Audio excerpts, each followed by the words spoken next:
This week, I'm sort of forced to make the video short because the themes brought up in this week's lesson are those that I sort of make my academic living from writing, lecturing, etc., on international relations, power, foreign policy, and the like. So I could go on for days, and I promise I won't, honest. But a couple themes that I would like to emphasize because I think they're very important here are, first of all, power and influence. And these are not the same thing.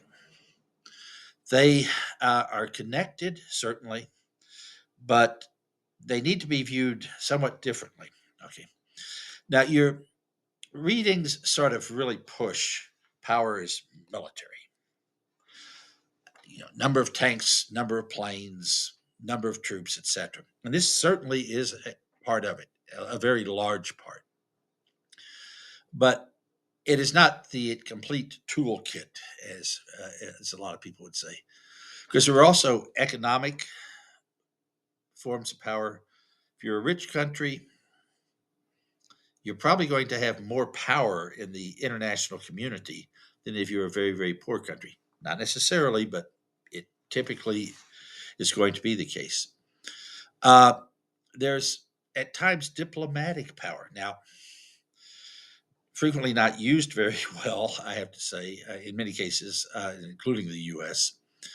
But basically, sort of the power of persuasion, if you will. And other forms of power that are they're very, very important. Technological power. I would argue that countries that have a very high level, very sophisticated level of technology are going to have some power over other countries. Certainly, China has been pushing this with things like their Belt and Road Initiative, etc., where they're going in, and part of it's economic, but part of it's technological also, and they sort of combine the two, where they're working, especially now with countries in Africa, on building networks, construction, etc. And they're getting a lot of power, if you will, in another number of other countries, and none of it entails military issues at all.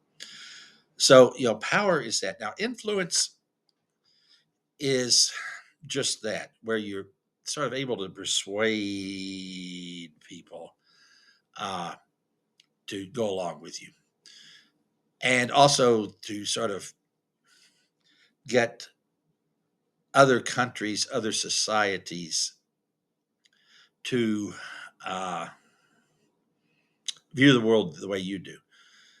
And I guess the key distinction here that I would make, and the example I would use, is Hollywood has a lot of influence. I mean, you have a Hollywood blockbuster, and it's very quickly going to be seen pretty much around the world. And Lord help us with things like the Marvel universe, because that, while it lasted, I think it's on its last legs now, but while it lasted, I mean, it huge influence throughout the world, but not a lot of power. Okay, so the two can be distinguished, and they're usually intertwined, but not necessarily. So power for a most countries now, we can leave aside countries like Switzerland who really want to be neutral, but power and influence go hand in hand. But most countries sort of like having power to, to some degree, whether it's internationally, regionally, or whatever. Okay, so that's the big push I would make on power and influence. Understand that the two are interconnected, but you can have influence without having power.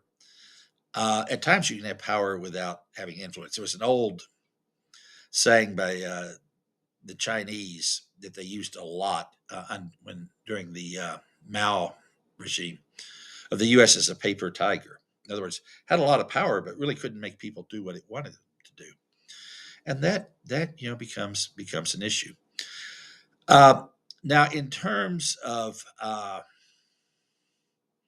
other issues that are brought up uh, this week in your readings.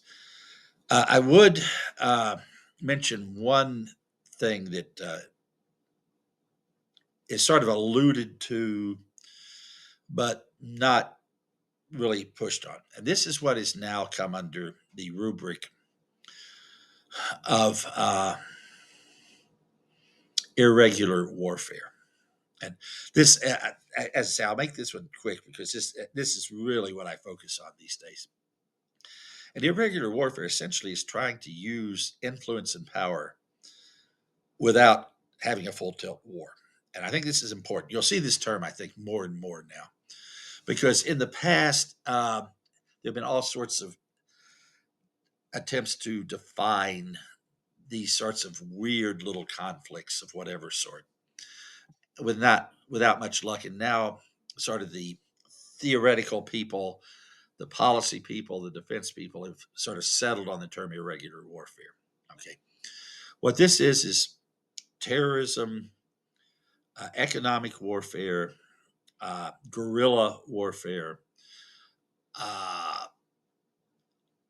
influence operations, okay, propaganda, if you will, psychological operations, and the like that don't really go up, aren't really war, but they're not quite peace. Okay, and this, as I say, you're the reason I bring this up, but besides the fact that I'm an irregular warfare junkie, is that you're probably going to see this term more and more because it's sort of settled in as a standard term for this.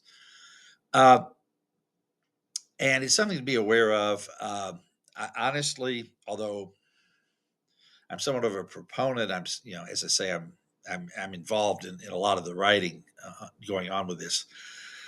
Um, I think at times it's misused, very honestly, but it's the sort of thing that you should be aware of because the U.S. in particular is really concerned about this, um, and it's a good way of trying to use power without getting a lot of people on your own side killed in reality. So, sort of understand this. Some of you, you might find this whole topic interesting. If so, I'd be happy to provide some readings for you or whatever. But uh, you understand this is the other big thing. In a sense, this is power projection with trying to minimize bloodshed on your own side. Okay, so I think that's very important. I'll sort of shut it off there because, as I say, I unfortunately could go on for hours about this, but it's a big issue now.